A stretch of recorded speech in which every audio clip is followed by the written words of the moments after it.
Okay, in this video we're going to look at the change of variables formula in two variables.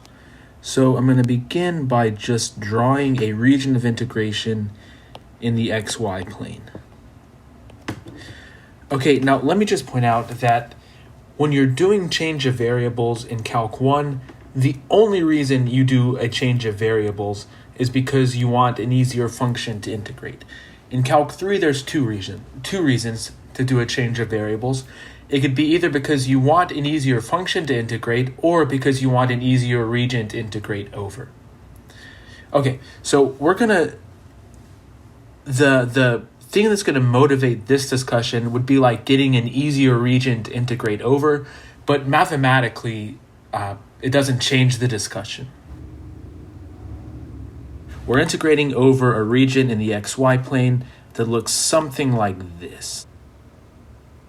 Now, the way that we have been doing integration so far is that we would look at this region and chop it up into vertical and horizontal lines like this, and then do the integral that way. You know, find out what the x bound should be, the y bound should be, and go from there.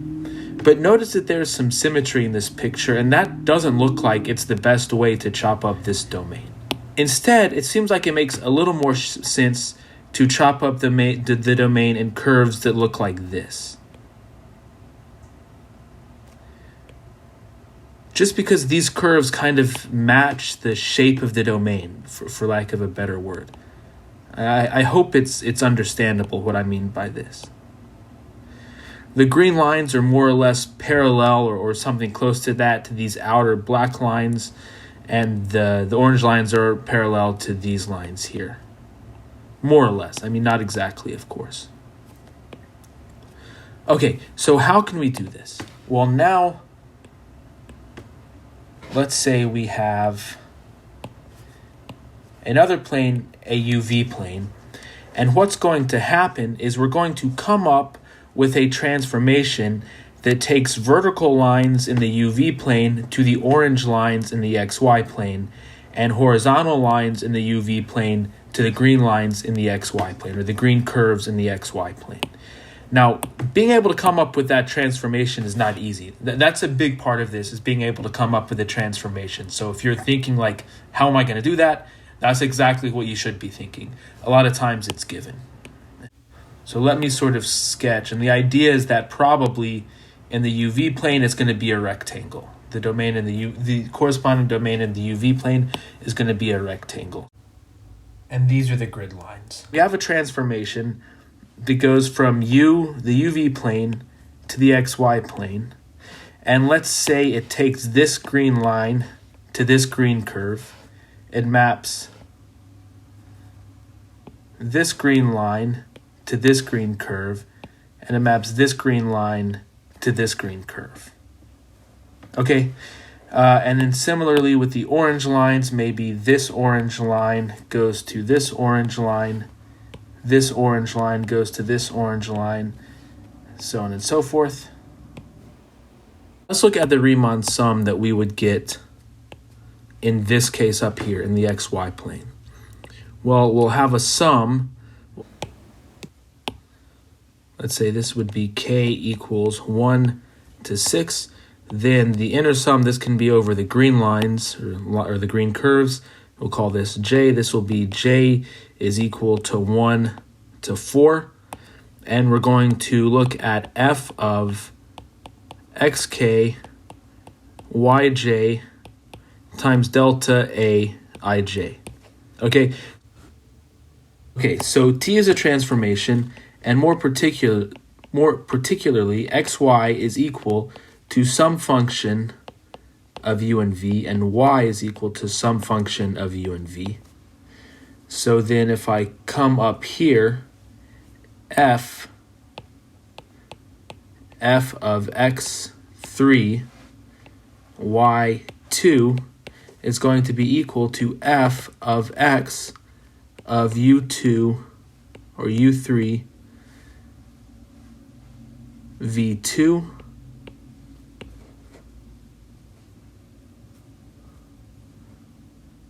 y of u3 comma v2. So let me just write that a little bit better down here. This is the x3, this is x of u3 v2, and then y2 is y of u3 v2. Now here, the subscript on the x matches with the subscript on the u, and the subscript on the y matches with the subscript on the v. It doesn't have to happen that way. It just worked out this way because it's a little more convenient to talk about things. But the indices could be reordered and not really match up like this. That's fine. Now we want to find an expression for delta A23, or in more generality, delta Aij.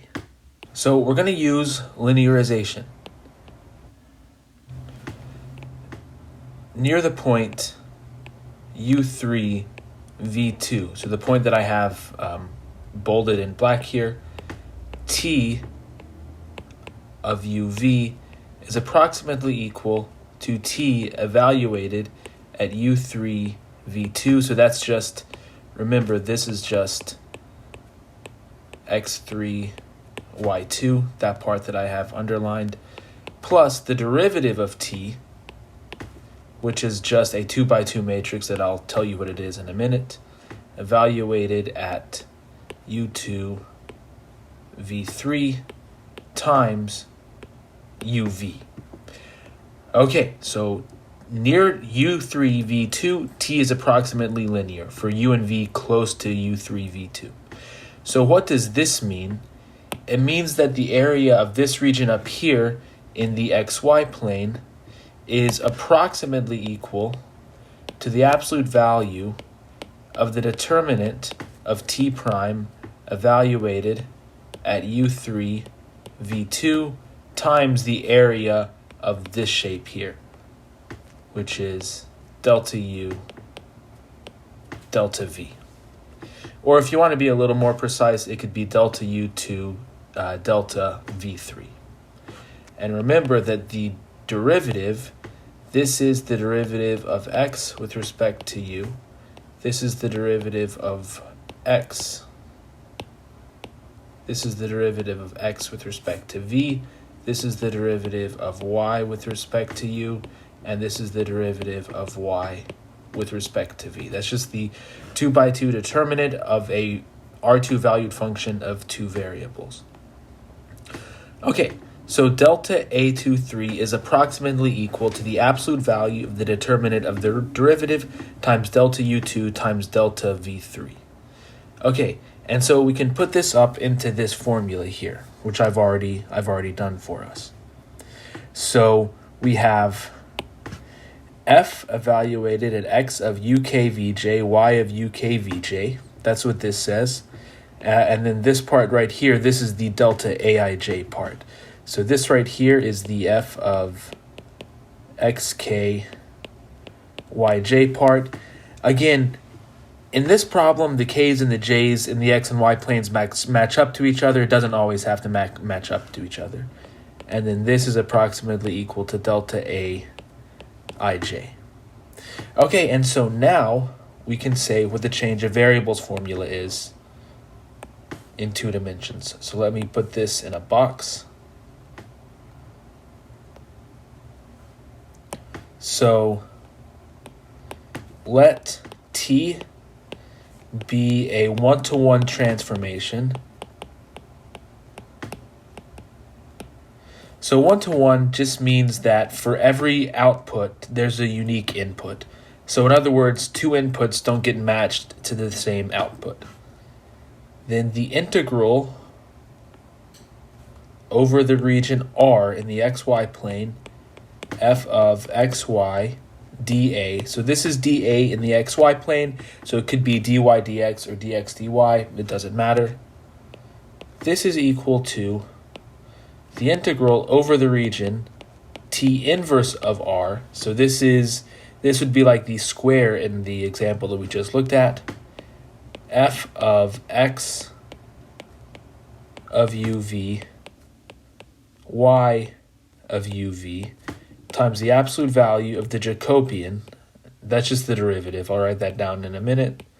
dA. And again, the dA, this is in UV plane, so the dA could be either UV, du dV or dV du. And J of UV, this is just equal to the determinant of T prime of UV. It's called the Jacobian.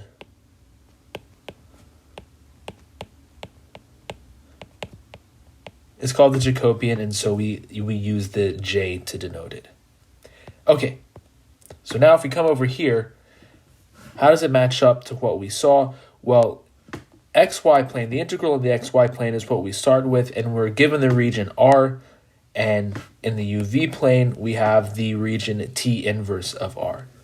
So T takes this region, this square, onto this not square region, and it takes each one of these lines in the UV plane to the corresponding line in the xy plane. Okay, now if we look over here, there are basically two new things here. One is the transformation. So you're going to have to determine what the transformation is. A lot of times that's given because that is actually a difficult part, though I think it's helpful to be able to come up with what the transformation should be on your own. And then the second part is, given the transformation, you have to figure out what the region in the UV plane looks like. So those two things usually go hand in hand. So if you want to take a region in the XY plane and make an easier region to integrate over, typically you know what you want the region in the UV plane to look like, and then you have to come up with a transformation that does that. On the other hand, sometimes you do a transformation to give you an easier function to integrate, and in that case, it might take a little, and in that case, T might be easy to come up with, but seeing what T inverse of R is might take a little more work. Okay, so I hope that this has helped. I hope this has made some sense, but I understand that it's a lot. So my suggestion is to look at some of the specific examples and then come back to this and see if the video makes sense after you look at some specific examples.